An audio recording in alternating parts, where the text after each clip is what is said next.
E neste momento aqui na Rádio Estadão, nosso contato é com Marcelo Caetano, que é secretário de Previdência do Ministério da Fazenda. Vamos falar sobre a reforma da Previdência que foi enviada ao Congresso. Secretário, um bom dia.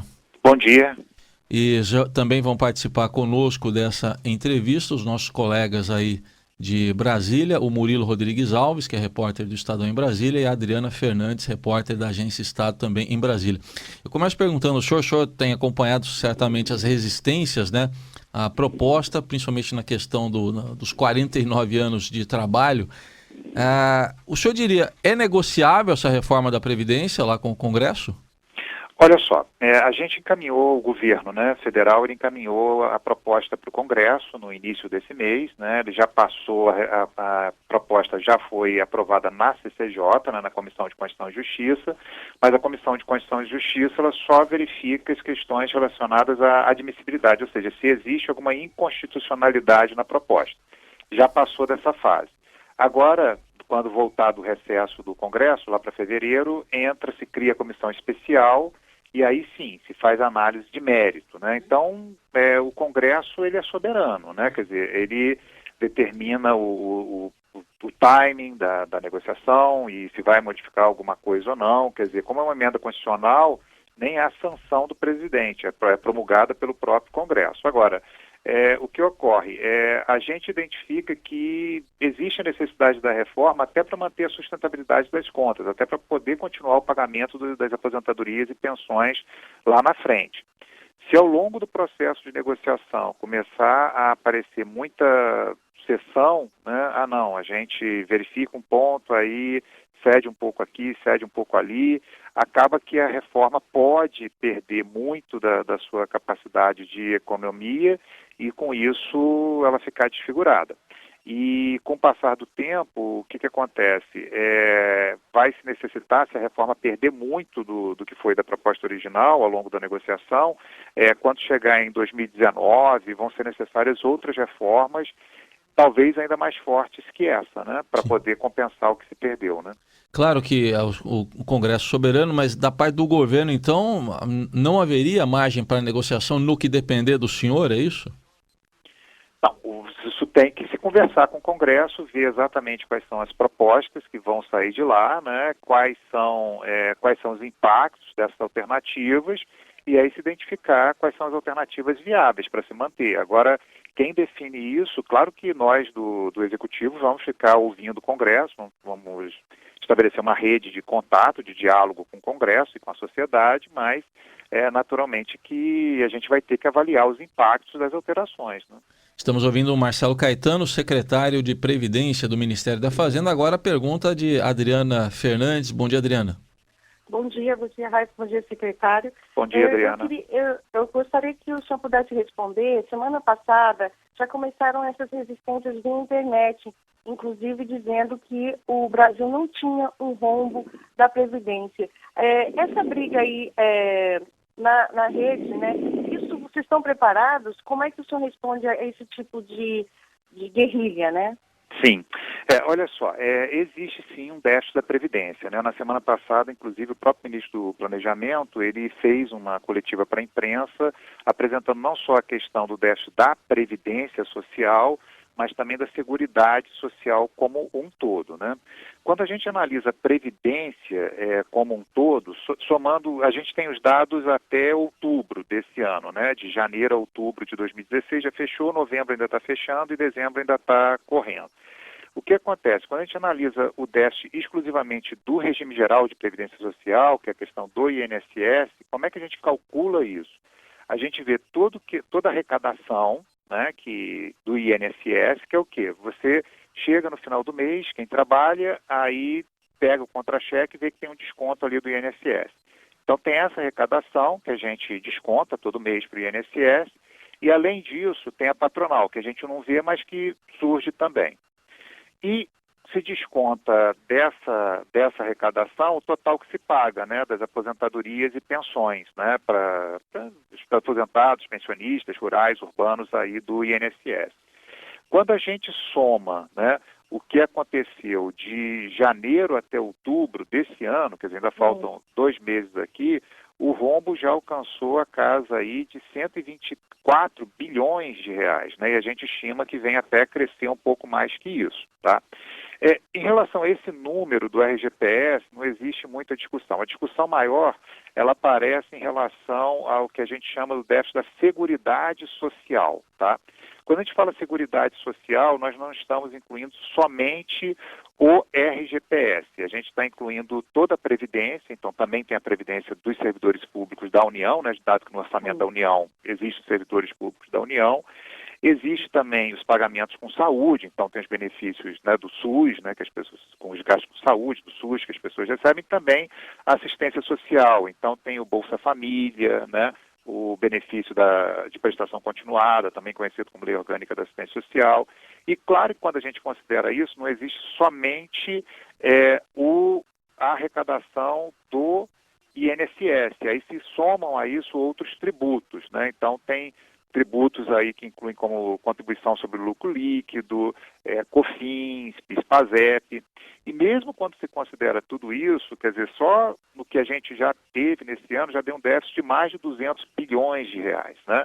Então, quer dizer, esses números eles estão disponíveis, né, ao público, né, se pega isso via internet e a gente demonstra lá quais são as fontes de receita e quais são as fontes de despesa.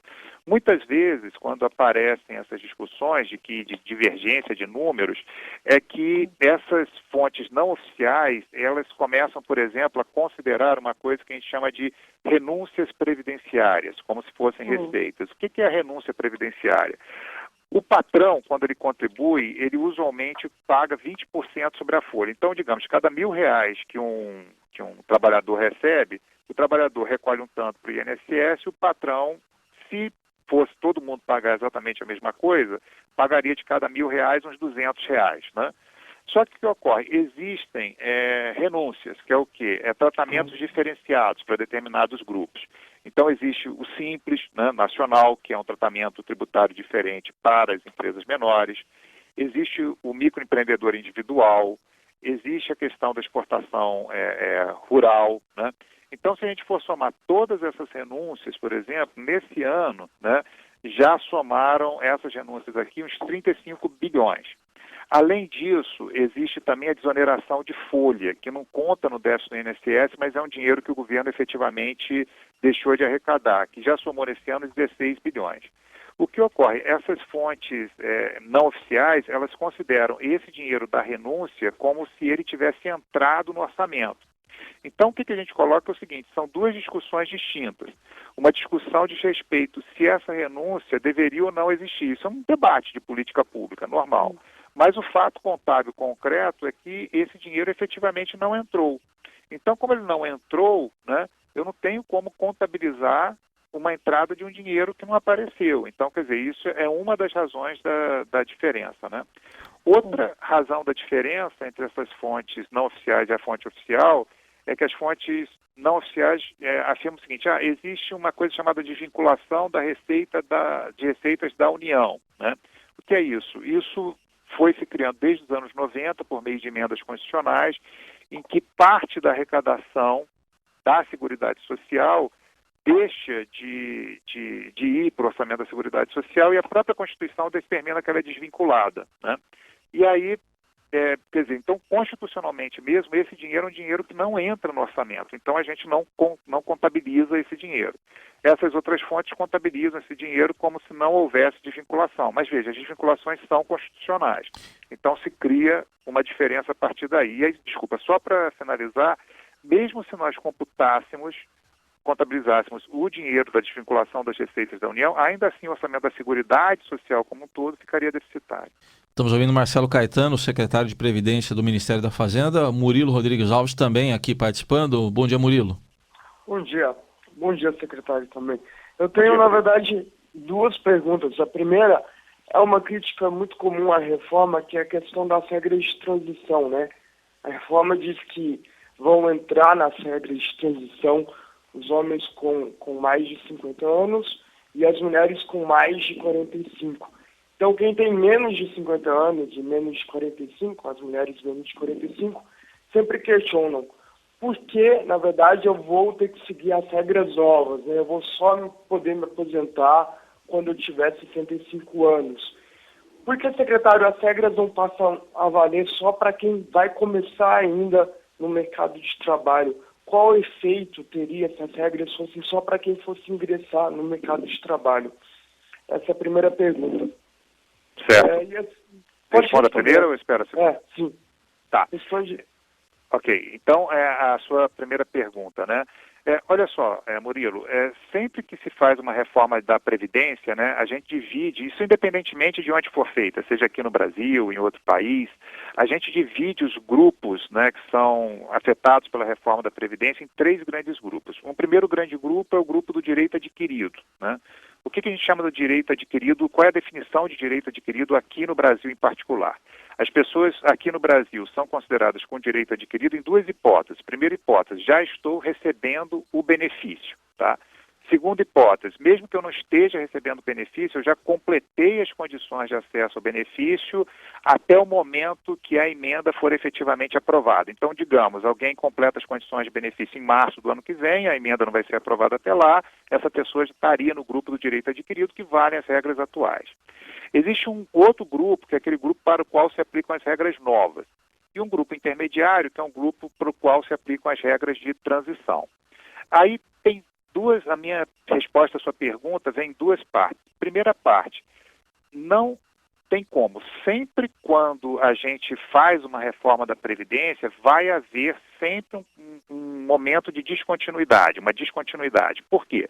Ainda que a gente fizesse essa hipótese que você colocou, vamos fazer a regra valer só para os novos, né? Especificamente, o que aconteceria? Digamos que a reforma seja aprovada, digamos, sei lá, chutando só por hipótese, em 31 de dezembro de 2017, por hipótese, né? Então, o que acontece? Aquelas pessoas que ingressarão no mercado de trabalho, né, nessa hipótese, até dia 30 de dezembro de 2017, vai valer para essas pessoas alguma regra de transição. Para as pessoas que vão ingressar a partir do dia 2 de janeiro de 2018, aí vão valer as regras novas. Aí você vai dizer, poxa, mas alguém que ingressou 1 dia, 2 dias antes tinha uma regra que não era exatamente a regra que valeu para quem ingressou depois, né?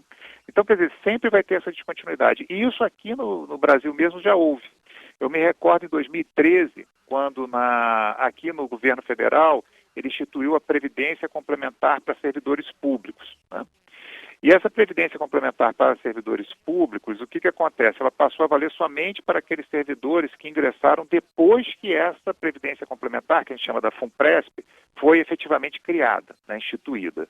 E aí teve gente que passou no concurso e foi chamado uma semana depois, algumas semanas depois, da criação da FUNPRESP. E aí essas pessoas falam, poxa, mas quem ingressou 1, 2 semanas antes estava com uma regra, eu estou com uma regra diferenciada.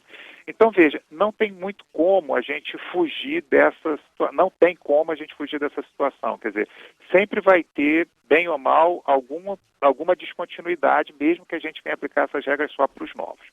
Aí, a outra parte da sua pergunta é, se nós suavizarmos a regra de transição, né?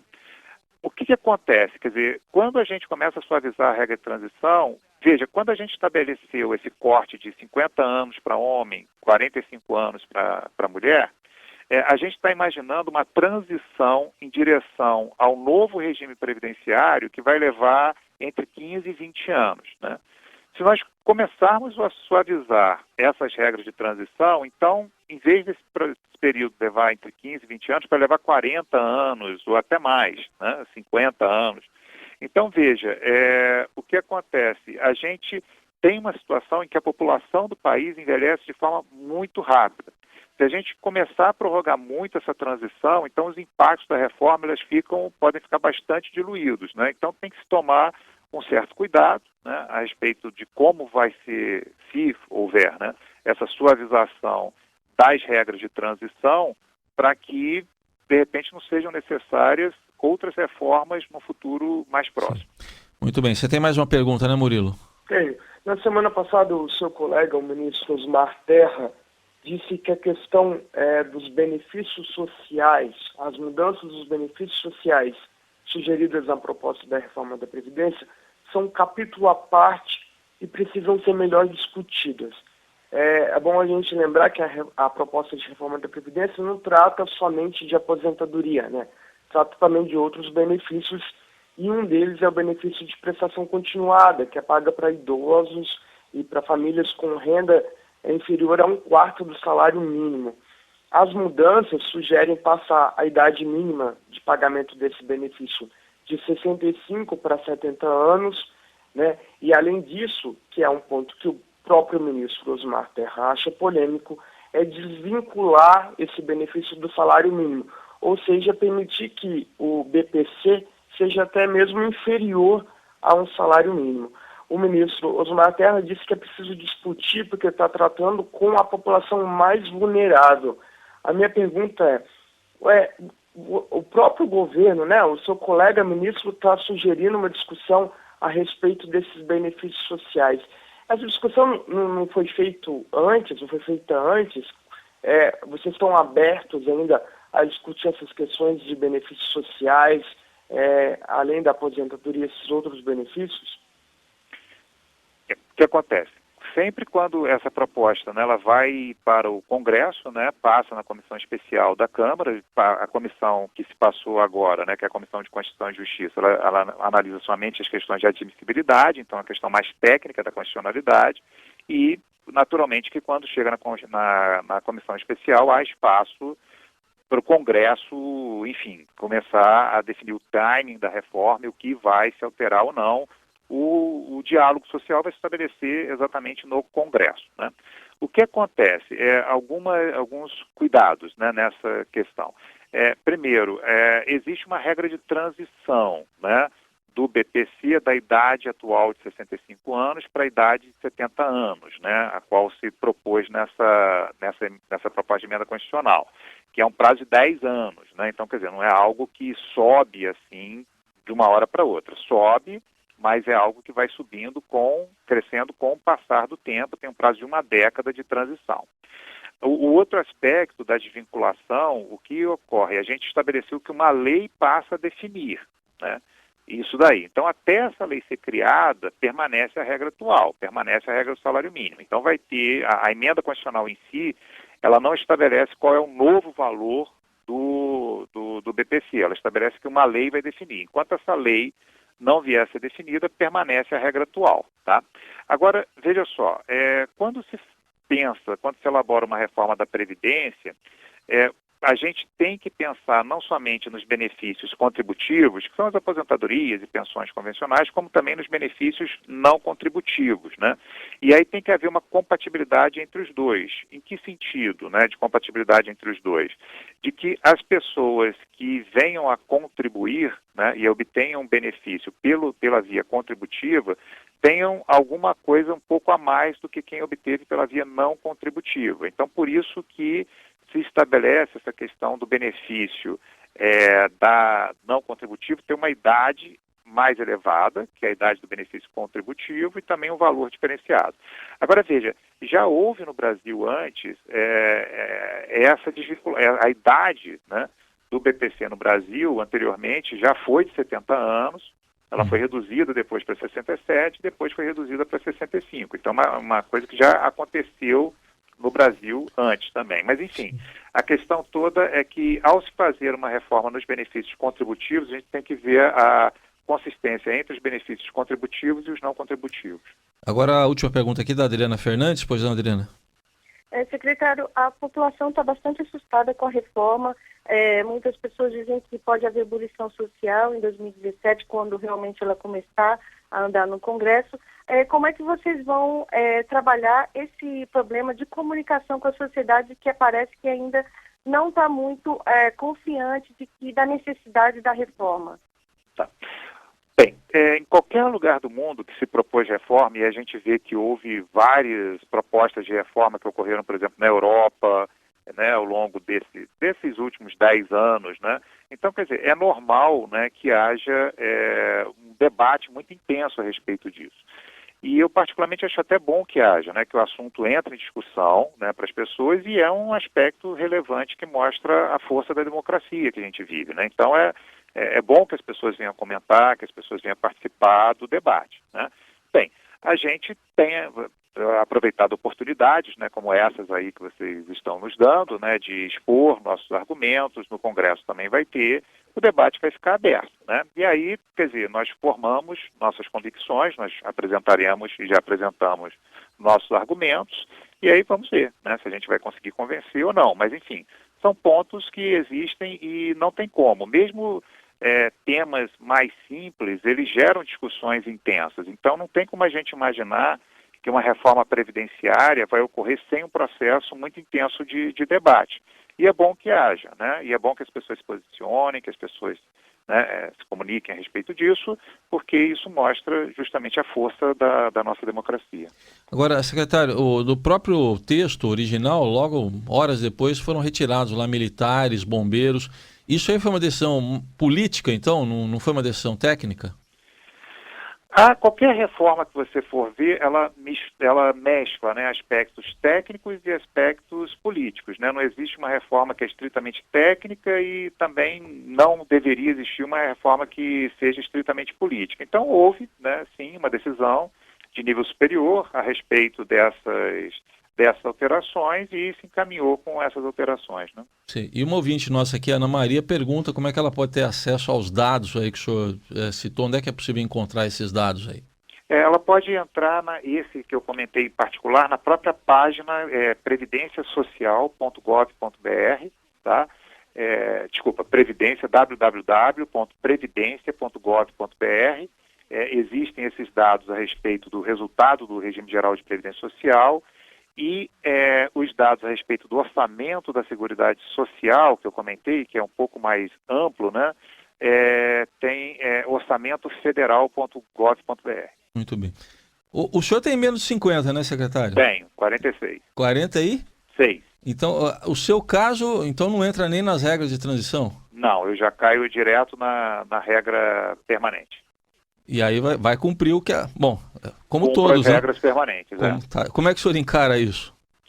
Olha, é uma necessidade, né, de estar se alterando. Justamente, eu me vejo até, quando tem essa alteração me afetando, como algo que me tranquiliza até um pouco mais, porque a chance de essa promessa que está sendo feita ser cumprida é muito maior do que no caso da manutenção das regras atuais, né? Que na manutenção das regras atuais, eu, particularmente, eu teria direito a paridade, integralidade, quer dizer, me aposentar numa idade com 57 anos, quer dizer, são coisas que, chegando lá na frente, é claro, essa promessa é mais atrativa, mas chegando lá na frente, a capacidade que o governo teria de cumprir essa promessa, ela realmente fica mais reduzida. Então, com essas alterações, né, eu vejo com uma chance de cumprimento das promessas muito maior do que com as regras atuais. E só para fechar, o senhor não poderia haver da parte dos mais novos, principalmente, uma fuga da Previdência? Evitar de contribuir com a Previdência oficial? No mundo inteiro, Previdência social, ela é compulsória, tá? Então, mesmo quando a gente olha países que são, assim, os mais próximos de um Estado mais liberal, se a gente for ver Estados Unidos, por exemplo, ali tem o INSS deles, né? Que é a Administração da Seguridade Social, é o nome que dá para o INSS deles.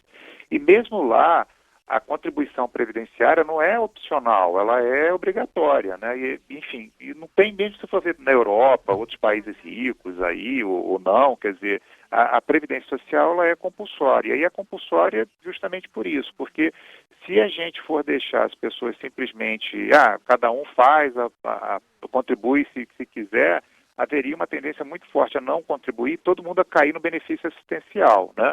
Então, quer dizer, isso acontece. Agora, outra coisa que a gente deve considerar é o seguinte: quando a gente está analisando Previdência Social, não é só aposentadoria a uma determinada idade, né? A gente tem uma cobertura de várias outras coisas que acontecem. Então, por exemplo, se alguém fica doente, né, se machuca, sofre um acidente, recebe auxílio-doença, né? Se invalida, né, recebe aí uma aposentadoria por invalidez, se falece, gera uma pensão para a família. Então, quando a gente pensa na Previdência Social, a gente não pode pensar somente no benefício da aposentadoria, a gente tem que incluir também esses outros benefícios. Sim. Então, tem esses dois aspectos, tá? No mundo inteiro, a contribuição na Previdência Social é compulsória, e aqui também é assim, né?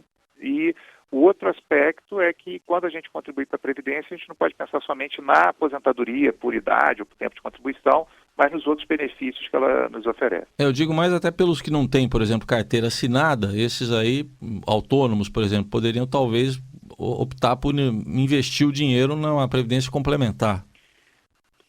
Você tem uma situação em que você usa a Previdência Social como um suporte básico, e aí para quem tem um nível de renda mais alto, né, a Previdência Social de fato não vai conseguir repor tudo. Então é interessante ou fazer uma poupança própria, ou usar uma Previdência complementar, mas a Previdência Social ela é importante sim, ela garante reposição de renda, então ainda continua sendo um investimento bom. Ouvimos aqui na Rádio Estadão o secretário de Previdência do Ministério da Fazenda, Marcelo Caetano. Obrigado pela atenção, até uma próxima oportunidade. Até uma próxima, muito obrigado.